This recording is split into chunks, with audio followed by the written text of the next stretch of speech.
पानी पीने पर मुझे मार देते हो और जाति के आधार पर हमारा शोषण होता हो। राजेंद्र पाल गौतम जी को जान से मारने की धमकी दे रहे हैं। ओबीसी के गुलाम लोग ये घर वापसी करके इनकी कस्टडी से इनके मंदिर पे जो चढ़ावा चढ़ाते थे ये गिरफ्त से बाहर निकल रहे हैं। समाज बाबा साहब के संविधान के बाद उठ खड़ा हो गया है, अब इस लायक हो गया है कि अपना मान सम्मान स्वाभिमान गले में हाथ डाल करके खींच सकता है। यही नारा चलेगा, जिसकी जितनी संख्या भारी उसकी उतनी हिस्सेदारी। पर लोग मुझे मेरी हत्या कर देते हो, घड़ा मटके में पानी पीने पर मुझे मार देते हो और जाति के आधार पर हमारा शोषण होता हो, ऐसे भारत को बदलने के लिए मेरा आंदोलन है। मंत्री पद विधायक बहुत छोटा पद होता है। ये देश जाग गया है, अब विचारधारा आगे बढ़ेगी और देश भारत आगे बढ़ेगा। लेकिन सर जो केजरीवाल जी हैं वो बाबा साहब की बात करते हैं, भगत सिंह की बात करते हैं, फोटो लगाते हैं लेफ्ट राइट में पंजाब में, लेकिन आप उसमें कमी निकाल रहे हैं। एक्चुअली केजरीवाल जी से तो हमें कोई शिकायत ही नहीं है, उन्होंने कोई नुकसान भी हमारा नहीं किया। शिकायत उनसे है जो मेरी 22 प्रतिज्ञाओं पर घबरा रहे हैं, परेशान हो रहे हैं।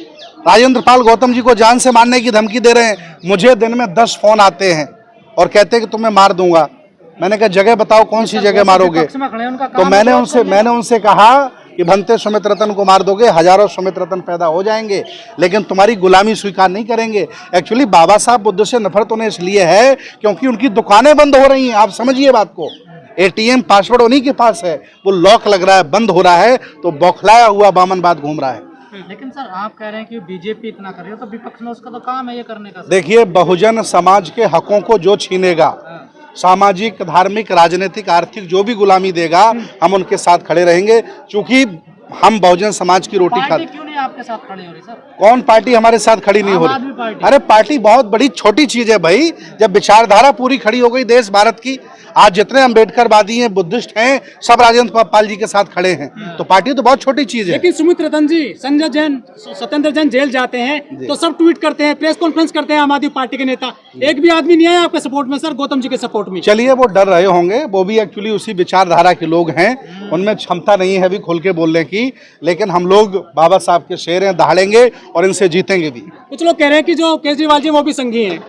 आप वो खुद स्वीकार करते हैं, इसमें हमें कहने की जरूरत का, उन्होंने खुद स्वीकार किया है कि मेरा बचपन आरएसएस में गुजरा है, तो हमें बार बार कहने की क्या जरूरत है? वो कह रहे हैं कि हम कृष्ण के वंशज हैं, कंसों को नहीं छोड़ेंगे। किसकी तरफ इशारा? कोई बात नहीं, वो जिसके वंशज हैं बने रहें। जो अच्छा कार्य करेगा, जो सबको लेकर के चलेगा, उसका साथ दिया जाएगा, और जो नफरत फैलाएगा, भारत को तोड़ेगा, उसको देश से भगाया जाएगा। हिंदू देवी देवताओं का अपमान सहा नहीं जाएगा। हिंदू देवी देवताओं का अपमान हुआ कब? मैंने ये कहा कि मैं तुम्हें नहीं मानता, तुम्हारी औकात हो तुम ये कह दो मैं बुद्ध अम्बेडकर को नहीं मानता, मुझे कोई तकलीफ नहीं होगी। एक्चुअली तकलीफ उन्हें इस बात से है कि ये मेरी गिरफ्त से बाहर जा रहे हैं।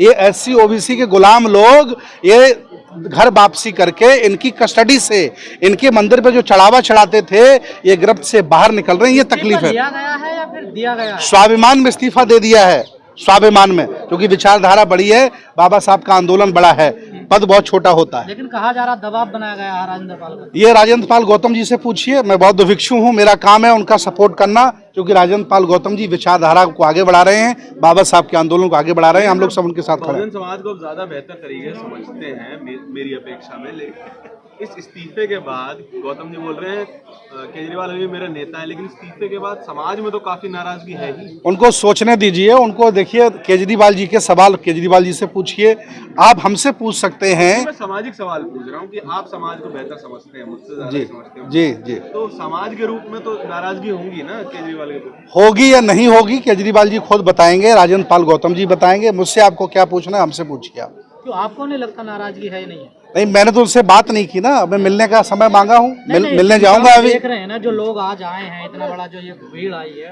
आपको इसमें कुछ नजर नहीं आया कि नाराज है? देखिए, अगर नाराज होंगे तब भी वो कुछ बहुजन समाज का नहीं बिगाड़ लेंगे, और खुश होंगे तब भी कुछ नहीं बिगाड़ लेंगे। ये बहुजन समाज बाबा साहब के संविधान के बाद उठ खड़ा हो गया है, अब इस लायक हो गया है कि अपना मान सम्मान स्वाभिमान गले में हाथ डाल करके खींच सकता है। अब हम किसी के गुलाम नहीं है। इसको ताकत दिखाई गई है। ये किसी को ताकत नहीं दिखाई गई है। आज 14 अक्टूबर है, बाबा साहब की धम्म क्रांति का दिवस है। आज हम लोगों ने बाबा साहब को पुष्पांजलि करके अपने आप को गौरवान्वित महसूस किया है। प्रोग्राम अंबेडकर भवन में होने वाला, वहाँ क्यों कैंसिल होकर फिर इधर को आया है? अनुमति नहीं मिली होगी, यहाँ अनुमति मिल गई इसलिए यहाँ हुआ है। बहुत बहुत धन्यवाद। भवन में भी अनुमति चाहिए? जी बिल्कुल, अंबेडकर भवन में शासन प्रशासन से बात करनी पड़ती है, ज्यादा लोग आ जाते हैं, दिक्कत होती है, लेकिन यहाँ बाबा साहब की बड़ी अच्छी प्रतिमा थी, हम लोगों ने पुष्प अर्पित किए। सर कुर्सी चली गई है गौतम साहब की, समाज कितना सपोर्ट करेगा सर? देखिए, आदरणीय गौतम जी के पास परमानेंट कुर्सी तो थी नहीं।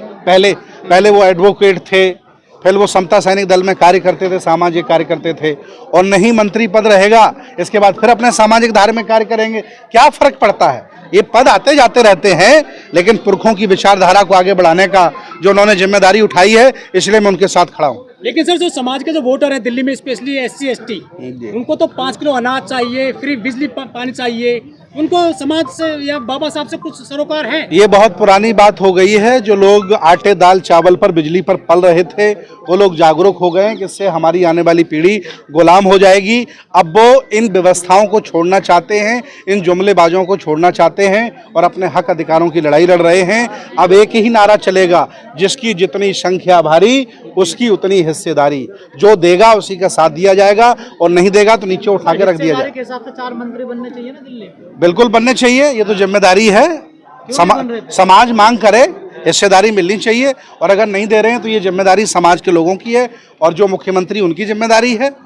सर आगे के प्रोग्राम क्या है सर? धम्म दीक्षा को लगातार, अभी तो ये अंगड़ाई है, आगे और लड़ाई है। दिल्ली से आगाज हुआ और चिंगारी लगी लखनऊ में, अब हम जम्मू कश्मीर जा रहे हैं, इसके बाद गुजरात जा रहे हैं, पटना जा रहे हैं, देहरादून जा रहे हैं, जयपुर जा रहे हैं, रांची जा रहे हैं। हर राज्य में 1-1 लाख लोग दीक्षा लेने वाले हैं, और अब 10 करोड़ लोग दीक्षा लेंगे। अब बदलाव आएगा, लोग घर वापसी करेंगे। इंकलाब जिंदाबाद।